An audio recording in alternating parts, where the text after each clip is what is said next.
누가복음 5장 1절에서 7절 말씀입니다. 무리가 몰려와서 하나님의 말씀을 들으시되 예수는 게네사렛 호숫가에 서서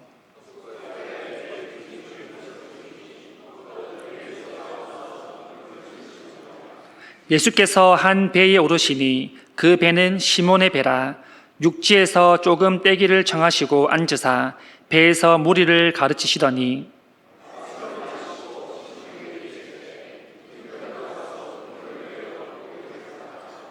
시몬이 대답하여 이르되 선생님, 우리들이 밤이 새도록 수고하였으되 잡은 것이 없지만은 말씀에 의지하여 내가 그물을 내리리이다 하고,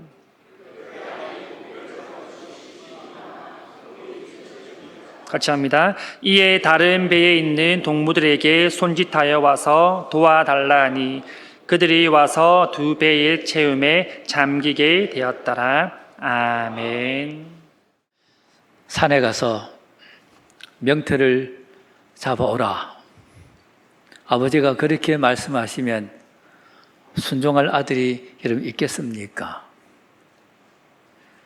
목사님께서 바다에 가서 토끼 한 마리 좀 잡아오세요 하면 여러분 순종할 분 있겠습니까? 왜 순종할 수 없는 것입니까? 상식에 맞지 않는 일이기 때문입니다. 우리의 논리적으로는 불가능한 일이죠. 우리의 상식과 논리에 어긋나는 것을 말할 때 우리는 합리적이지 못하다 그렇게 말합니다. 합리성이 없는 것은 우리는 배격하고 거부해야 합니다. 적어도 우리가 이 세상을 살아가는 동안에는 이성에 부합해야 하는 것을 우리는 해야 합니다. 그런데 성경은 우리에게 종종 우리가 살아가는 현실 논리와 다른 것들을 명할 때가 있습니다. 그래서 예수 믿기가 힘들다는 것이죠. 예수 믿는 것은 참 좋은데, 예수 믿고 복받고 구원받고 다 좋은데, 근데 예수를 제대로 믿으려고 하니 현실 논리와 자꾸 충돌을 하는 것이죠. 그래서 예수 믿기 힘들다고 합니다.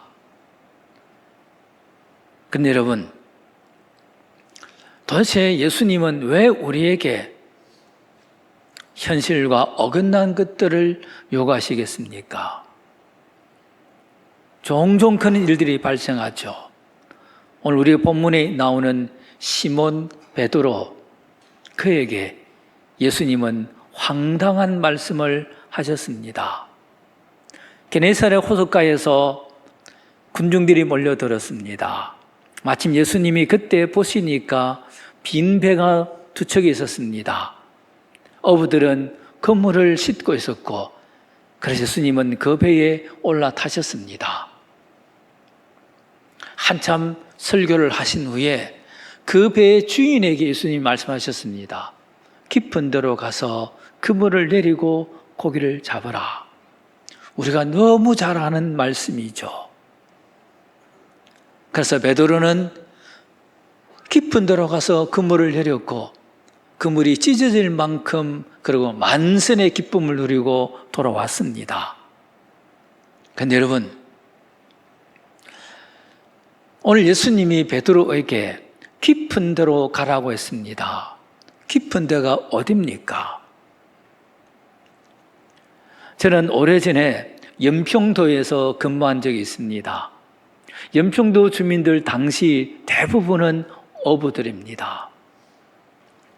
꽃게잡이를 많이 합니다. 가끔씩 주민들이 이런 말을 합니다. 나 오늘 당섬 갑니다. 그런 말을 합니다. 연평도 앞에 보면은 당섬이라고 하는 섬이 조그마한 섬이 하나 있습니다. 물이 빠지면 길이 열리고 밀물이 들어오면 섬이 보이지 않는 그런 조그마한 섬이 하나 있는데 사람들이 당섬 갑니다. 그런 말을 합니다. 왜 가느냐? 연평도 사람들 사이에서 당섬 간다 그 말은 낚시하러 간다는 말입니다. 왜 거기를 가겠습니까? 바로 거기가 고기를 잘 잡히는 포인트가 있기 때문입니다. 그래서 연평도 사람들끼리는 당섬 간다는 말은 섬에 간다는 뜻이 아니라 무엇하러 간다고요? 거기에 잘 잡히는 포인트를 찾아갑니다. 그 뜻입니다. 예수님께서 오늘 베드로에게 깊은 데로 가서 그물을 던지라. 이 깊은 데라는 것은 수심이 깊다는 뜻도 있지만은 적어도 그 어부들 사이에서, 뱃사람들 사이에서 그 용어가 통용되는 기본 의미가 있는 것입니다. 그게 뭘까요? 깊은 곳이라는 것은 고기가 잡히지 않는 곳, 포인트가 아니라는 뜻입니다. 예수님이 고기 잡지 못한 베드로에게 고기를 잡게 하려면 어디로 가게 해야죠? 포인트를 지적해 줘야죠. 그런데 포인트가 아닌 곳에 가서 그물을 내리려고 하니 너무나 상식 밖의 이야기지 않습니까? 그런데 베드로가 갔습니다. 가서 그물을 내렸고 고기를 많이 잡았습니다. 오늘 이 베드로가 그곳에 간 이유가 무엇입니까? 성경은 이렇게 말합니다. 한번 따라할까요? 말씀에 의지하여 가겠다는 겁니다. 여러분, 이 말은 매우 중요한 말씀입니다. 우리는 상식과 비상식, 합리와 비합리, 논리와 비논리, 경제성과 비경제성, 생산성, 비생산성, 다수와 소수, 보편과 비보편, 우리 이렇게 나눠 놓고 우리는 주로 무엇을 선택합니까? 상식, 합리, 논리, 생산, 경제성, 다수, 보편성, 이런 거 우리는 이래야만 선택하는 것입니다. 그런데 오늘 이 시몬이 상식도 아닌 비상식, 비합리, 비논리, 황당무계한 일을 그는 오늘 따라가겠다는 겁니다. 그 이유가 무엇이라고요? 말씀에 의지하여 간다는 것이죠. 여기서 말씀에 의지하겠다는 말은 베드로가 지금까지 살아왔던 삶의 기조, 내가 어떤 행동을 선택할 때에 내 행동 선택의 기본 원리, 무엇인가를 결정할 때의 결정의 원리, 그 기초를 바꾸겠다는 겁니다. 무엇으로? 상식을 선택하지 않냐고 무엇을 선택한다고요? 말씀을 선택하겠다는 겁니다. 논리와 합리를 선택하지 않냐고 무엇을 선택한다고요? 말씀을 선택한다는 거죠. 여러분, 왜 이 말씀을 선택한다는 것이 무슨 뜻입니까? 여러분, 말씀은 오늘 상식과 다른 것입니다. 상식이 아니기 때문에 우리는 이것을 비상식이라고 규정을 합니다. 그런데 여러분, 말씀은 상식도 아니요, 비상식도 아니요, 말씀은 상식 넘어 있는 초상식입니다. 한번 따라 하실까요? 말씀은 초상식이다. 하나님의 말씀은 우리의 지성과 상식의 범주 안에서 옳다 그르다고 평가할 수 있는 것이 아닌 것입니다. 하나님의 말씀은 우리의 지성의 범주 안에서 분별할 수 있고 그리고 그것을 규정할 수 있는 그 너머에 있는 것입니다. 그래서 상식을 뛰어넘어 있는, 상식을 초월해 있기 때문에 초상식의 세계에 있는 것입니다. 하나님의 말씀은 진리입니다. 진리라는 것은 도덕적, 규범적으로 옳다는 뜻이 아닙니다. 진리라는 것은 우주 세계를 뛰어넘어서 모든 상황과 모든 조건과 모든 역사와 모든 시대에 항상 옳은 것을 진리라고 합니다. 하나님의 말씀은 그래서 진리이기 때문에 우리의 상식과 시대의 범주 너머에서 일하시는 것입니다. 오늘 베드로가 말씀에 의지하여 그물을 포인트 아닌 곳에 내리겠다. 그 말은 나는 상식 밖에 비상식을 선택하겠다는 뜻이 아니라 하나님의 말씀이 갖고 계신 초상식의 세계에 오늘 나는 그것을 믿고 의지하고 따르겠습니다. 그 뜻입니다. 하나님 말씀은 상식 너머에 있습니다. 그래서 여러분, 하나님 말씀은 진리입니다. 하나님의 말씀이 상식 너머에 있기 때문에 진리인 것을 여러분 믿으시기 바랍니다. 여러분, 이것은 너무나 중요한 이야기입니다.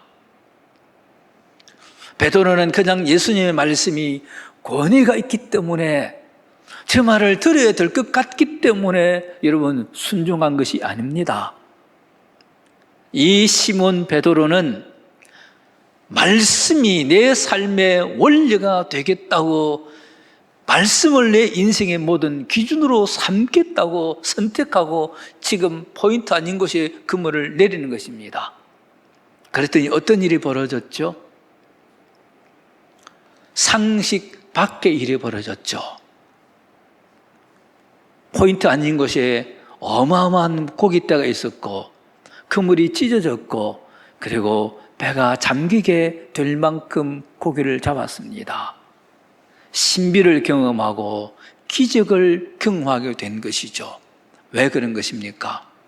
말씀은 신비의 영역에서 활동하는 하나님의 힘이기 때문입니다. 오늘 여러분들 우리가 예배드리러 왔습니다. 왜 여러분 오늘 예배드리러 오셨습니까? 물론 하나님을 송축하기 위해서 왔죠. 그분을 영화롭게 하기 위해서 왔습니다. 그것이 첫째 목적임과 동시에 여러분, 하나님을 영화롭게 한다는 것은 다른 말로 바꾸면 하나님을 진짜 만나고 간다는 뜻입니다. 그렇지 않습니까? 여러분, 예배 와가지고 찬송만 꼬박꼬박 부르고 눈만 끄뻑끄뻑하고 있고 여러분 성경만 뚜벅뚜벅 읽고 가면 여러분 그것이 예배하는 것입니까? 하나님을 영화롭게 예배한다는 말은 하나님의 임재를 경험하고 하나님의 존재를 만나고 하나님의 통치를 오늘 경험하고 간다는 뜻입니다. 하나님의 나라가 이곳에 임했는데 그 임한 하나님의 나라에서 천국을 맛보고 간다는 것이 바로 하나님을 예배하는 것입니다. 여러분, 하나님을 만나고 하나님의 임재를 경험하고 하나님의 통치가 내게 임한다는 것은 이것은 신비입니다. 그렇지 않습니까? 상식으로 여러분 될 수 있는 이야기가 아닙니다. 이 일이 가능한 것이 뭐냐? 오늘 우리가 이 예배 가운데 하나님이 내 심령을 만지고 내 심정 깊은 곳에 있는 내 눈물의 기도를 들으시고 내 간구에 하나님은 오늘도 응답하심을 내가 알고 하나님의 그 거룩한 자비와 하나님의 따뜻한 품으로 나를 안아주고 계심을 여러분 오늘 내가 경험하고 가려면 뭘 해야 될까요? 여러분, 이것은 신비입니다. 이 신비가 어떻게 통용될 수 있느냐? 바로 말씀입니다. 오래전에 나온 영화 중에 여러분 해리포터 대부분 다 보셨겠죠? 해리포터.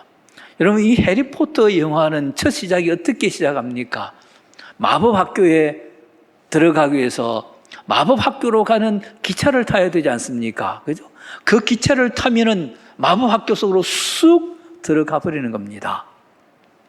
우리의 인생 가운데 신앙의 신비를 맛보고 하나님이 우리를 오늘도 통치하고 계시는 것을 경험하게 해주는 바로 그 신비의 열차가 뭐냐?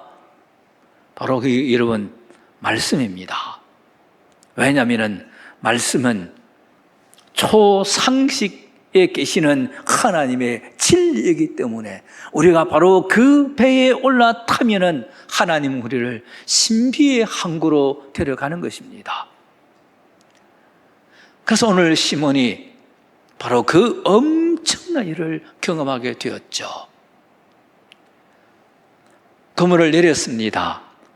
포인트 아닌 그곳에 깊은 곳에서 고개가 얼마나 많은지 그물이 찢어져 버렸습니다. 그때 이 시몬이 어떻게 했습니까? 육지에 있는 빈 배 한 척이 있죠.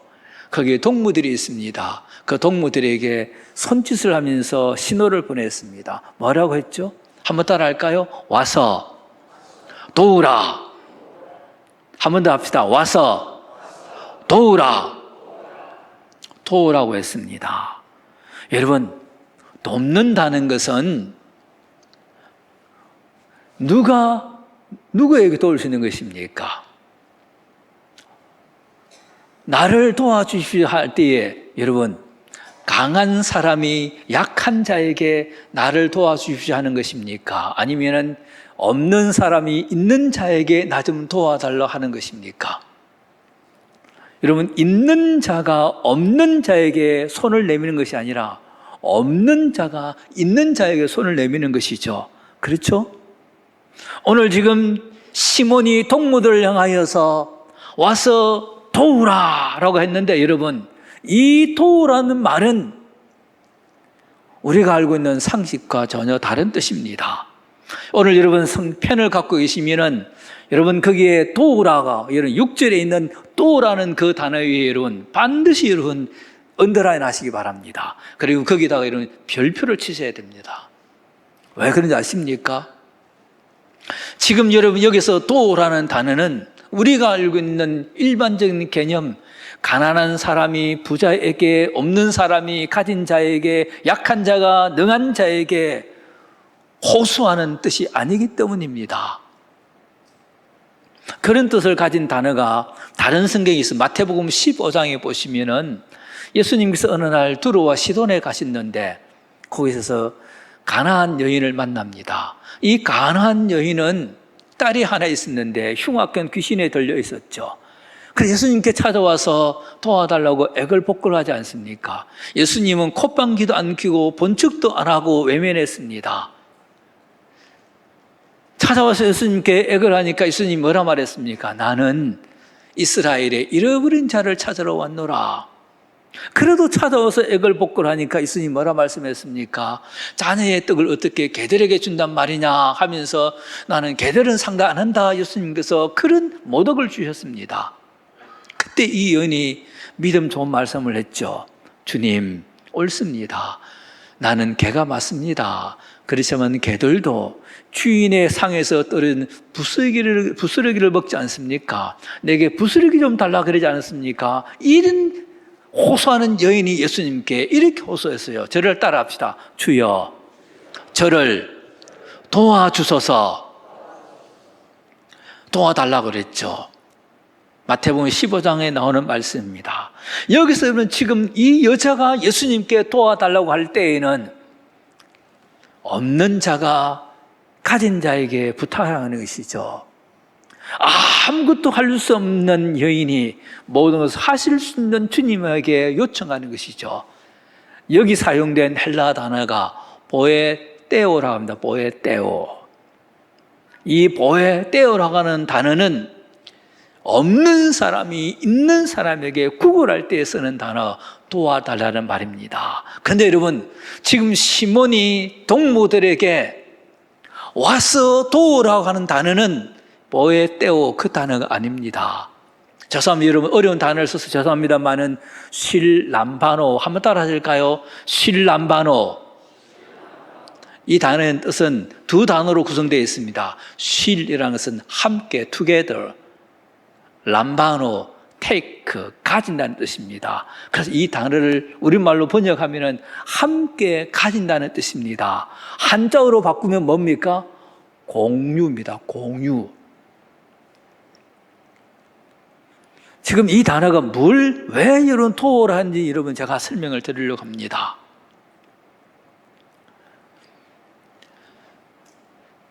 며느리가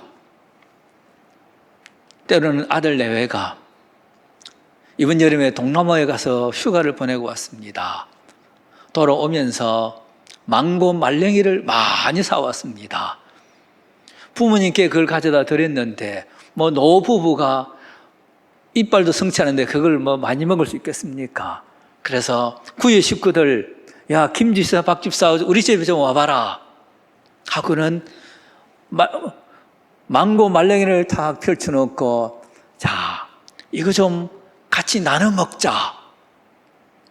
이게 뭐라고요? 함께 가지자. 쉴람반옵니다. 여러분, 이 함께 가지자는 이 말은 가진 자가 하는 것입니까? 없는 자가 하는 것입니까? 여러분, 있는 자가 하는 이야기죠. 집에 잔치를 냈습니다. 아직까지 음식이 많이 남아 있습니다.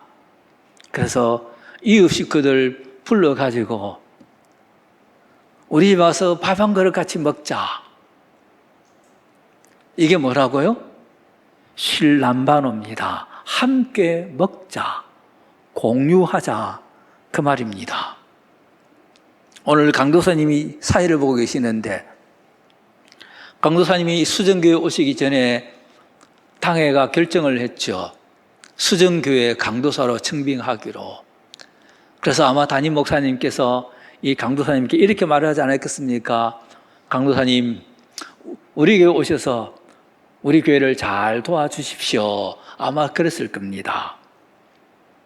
근데 여러분, 거꾸로 이분이 오셔서 지금 교회를 돕고 계세요.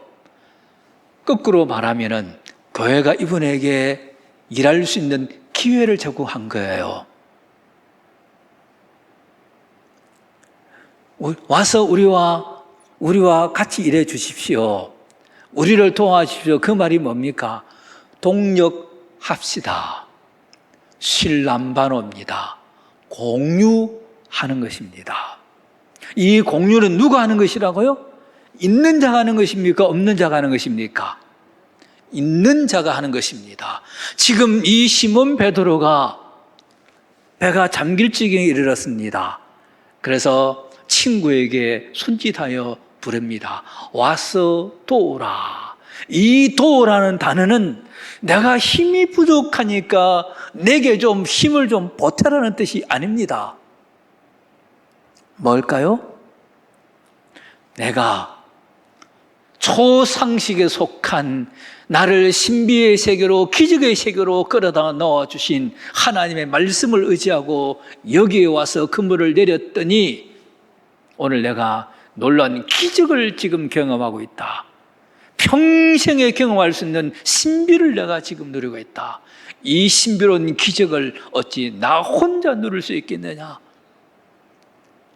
나만 배부르게 이 멋진 광경을 누리고 돌아갈 수 없지 않느냐? 여러분들 와서 이곳에서 이 엄청난 신비와 기적의 잔치에 함께 참여하고 함께 누리자.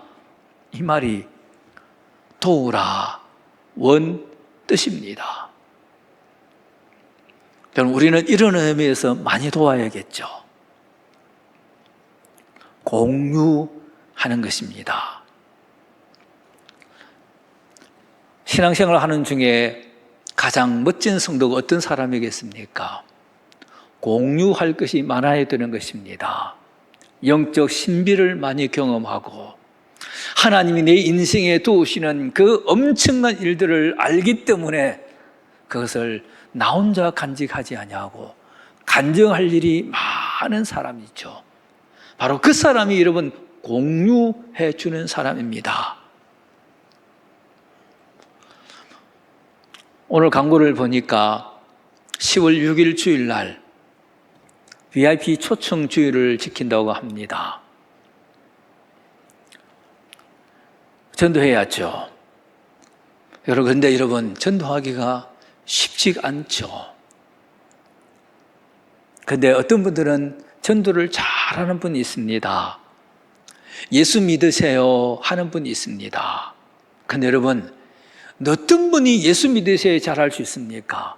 내가 예수 믿어보니 예수님이 나에게 엄청난 복을 주시다는 것을 아는 사람은 그 복을 혼자 간직할 수 없는 것이죠. 그래서 예수 믿읍시다. 그 말은 내가 믿어본 결과 하나님이 주시는 이 엄청난 복을 나는 여러분들과 나누고 싶습니다. 이 뜻이지 않습니까? 이게 예수 믿읍시합니다. 공유하는 것입니다. 여러분, 이 공유 자산이 없으면 전도할 수가 없습니다. 지난번 제가 와서 말씀 전하고 가던 날 식당에서 점심 먹을 때에 김종현 장로님과 마주보고 점심을 먹었습니다. 그날 김종현 장로님이 저더러 오늘 목사님 말씀을 듣고 제가 목사님을 위해서 기도하기로 했습니다. 제가 기도할 때에 목사님을 위해서 꼭 기도하겠습니다. 그런 말씀을 해주셨습니다. 그날 저는 그 말씀에 얼마나 감동을 받았는지 큰 위로를 받았습니다. 지금 제가 처해 있는 이 상황에서 그 말만큼 제게 큰 위로가 없었습니다.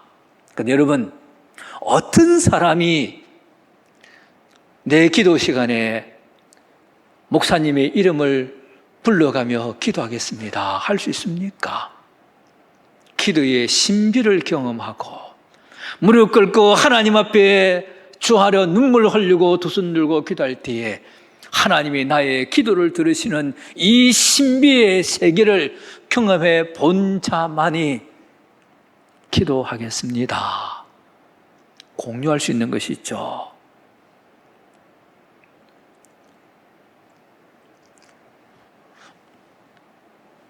우리가 종종 중보기도 합시다 그러지 않습니까? 일부터 제가 광고를 들어보니까 아침 저녁 9시에 119 그 시간에 함께 전도할 사람을 놓고 중보기도 하자 그랬는데 여러분, 종종 교회 중보기도 팀에서 중보기도 팀 돌아서 같이 기도합시다 하는 분들이 계시죠. 어떤 분들이 중보기도 하자 할 수 있는 것입니까? 나 아닌 누군가를 위하여 하나님 앞에 부르짖고 기도했더니 하나님이 내 음성에 귀 기울이시고 응답하심을 아는 사람, 그 신비를 아는 사람들이 어떻게 하는 것이죠? 함께 기도에 동참하고 이 기도의 기적과 신비를 공유하자는 것이죠. 연말이 되어 가면은 교회에서 새로운 일꾼들을 세우죠. 어떤 경우는 어떤 부서에 일꾼이 부족해서 사람을 찾아 난리죠. 그때 당회원들이 나서서 아모기 집사님, 이 사역에 같이 봉사합시다 할 때가 있죠. 무슨 말이겠습니까? 그냥 바쁜 사람 불러다가 생고생 시키고 부려먹겠다는 뜻이 아니라 주를 위하여, 교회를 위하여 내 소중한 시간을 들여서 봉사해 보니 섬겼더니 섬김이 가져단 복의 비밀을 아는 사람들은 뭐라 말하죠? 같이 봉사하자 하는 것이죠. 그게 뭐라고요? 공유입니다. 그래서 이 시몬이 오늘 뭐라 말합니까? 한번 따라합시다. 와서 도우라. 바꾸면 따라할까요? 와서 함께 잡자. 그 말입니다. 교회에는 이런 여러분 헬퍼가 많아야 되는 것입니다. 좋은 믿음의 어른, 어떤 분이 좋은 믿음의 선배이겠습니까? 바로 이 공유가 많은 사람이죠. 내가 기도해 보니 하나님이 이렇게 인도하시더라. 삶에 지치고 때로는 흐느끼고 방황하고 절망의 늪에 일어서지 못하는 한 성도에게 그분을 위하여서 말없이 한 주간 새벽기도 시간에 이름을 불러가며 기도하다가 하나님 마음에 감동을 주셨습니다. 주일 와서 아무 말하지 않고 손잡고 김집사, 내가 새벽에 니를 위해서 기도했는데 하나님이 니를 꼭 지켜주실 거야. 여러분, 이 한마디는 상한 심령, 고통에 절어있는 그 심령을 회복시키는 기적이 되는 것입니다. 누가 할 수 있느냐? 기도의 맛을 본 사람이 할 수 있는 것이죠. 말씀대로 살아봅시다. 말씀이 내 삶의 원리가 되게 합시다. 말씀이 내 인생의 삶의 기준이 되게 합시다. 이런 말 아무나 할 수 있는 것이 아닙니다. 우리가 살아가는 이 현실은 말씀의 기준과 다르게 돌아가는 일들이 너무 많기 때문입니다. 저는 25년 동안 군 생활을 했기 때문에 저도 25년 동안 조직에서 직장 생활을 했습니다. 이 조직이라는 것은 조직이 굴러가기 위해서는 때로는 여러분 이 현실의 논리와 말씀의 논리가 다를 때가 너무 많습니다. 저는 제가 군에 있을 때에 우리의 성도들이 이 말씀의 가르침과 현실 논리 사이의 그 충돌 때문에 얼마나 번민하고 고통하는지 많이 보았습니다. 목사는 말씀대로 살려갈 수 있지만은 그러나 평신도가 같은 평신도에게 말씀대로 살려가기는 그건 어려운 것입니다.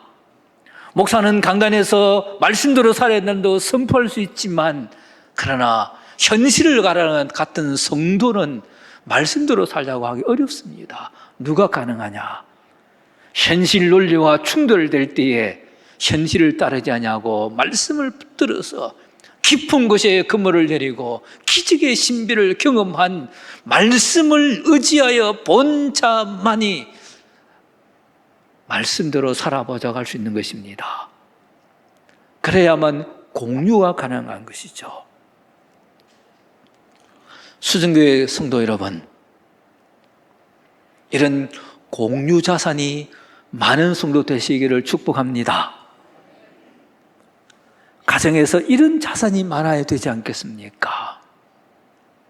성경에 보면은 정말 이런 것을 잘 공유하는 가정이 있는가 하면은 나쁜 것을 공유하는 가정이 있더라고요.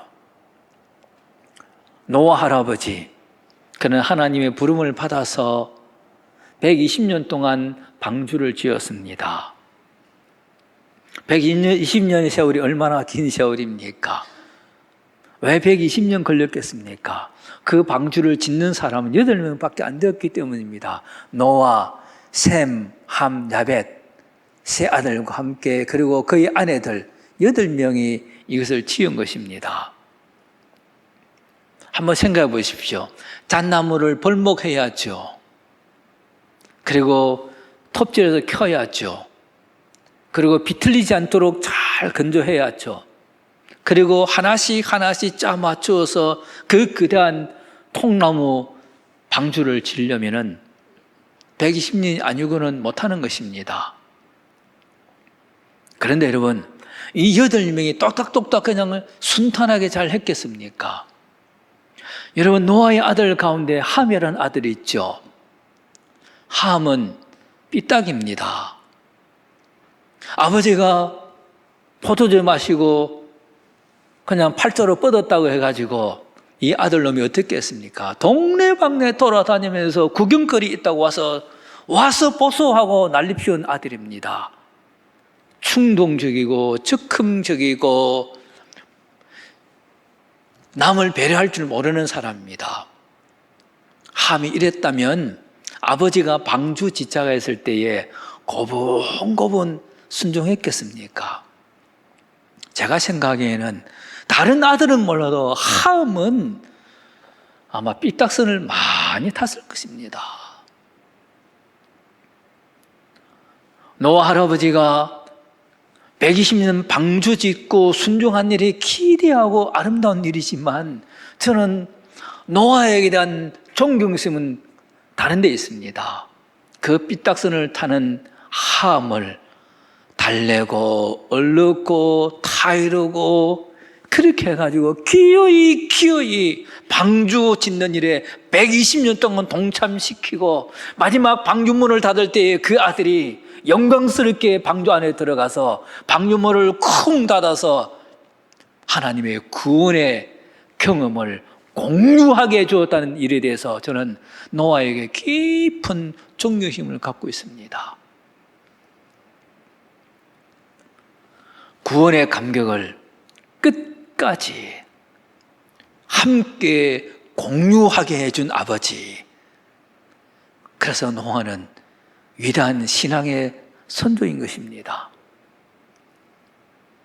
그런데 정반대의 사람이 있죠. 훗날 방주에서 나온 뒤에 포도 농사 짓고 노아가 포도주 마시고 팔자로 뻗어 있을 때에 이 함이 찾아와서 아버지의 허물과 수치를 그냥 까발리고 사람 형들에게 와서 구경하러까지 했던 일이 있었죠. 그 일로 인해서 함은 저주를 받습니다. 그런데 그 저주가 누구에게 쏟아졌습니까? 창세기는 놀랍게도 함을 직접 금명하지 아니하고 함의 아들 가나안에게 너는 형제들의 종이 될 것이니라. 함은 안타깝게도 그 방주의 기적을 그의 후손들과 함께 공유한 것이 아니라 그는 저주를 그의 자손들과 공유했습니다. 참 불행한 일이죠. 우리는 무엇을 공유해야겠습니까? 오늘 예배에 오셔서 성도들끼리 함께 말씀을 나누고 집에 돌아가실 때에 우리가 무엇을 여러분 함께 나눠야겠습니까?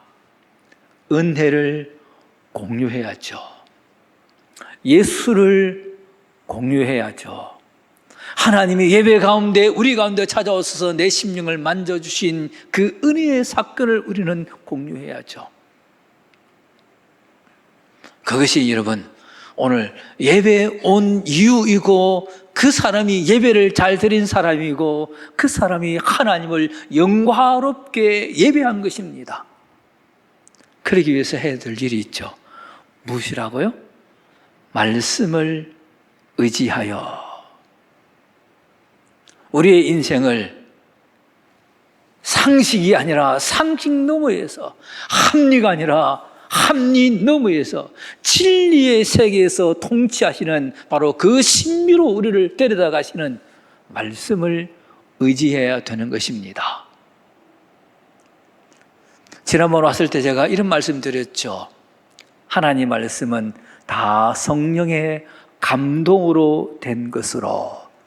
성령의 감동이란 말을 여러분 기억하십니까? 감동이란 말은 하나님의 호흡과 입김이 머물고 있다는 뜻이죠. 이 하나님 말씀에는 천지를 창조하시는 하나님의 생명의 기운이, 창조적 기운이 머물고 있는 것입니다. 그래서 우리가 말씀에 올라타면 말씀이 우리를 신비의 세계로 인도하는 것입니다. 10월 6일 VIP 초청한다면서요. 예수 믿는 것은 받은 증거만 도다. 찬송하지 않습니까?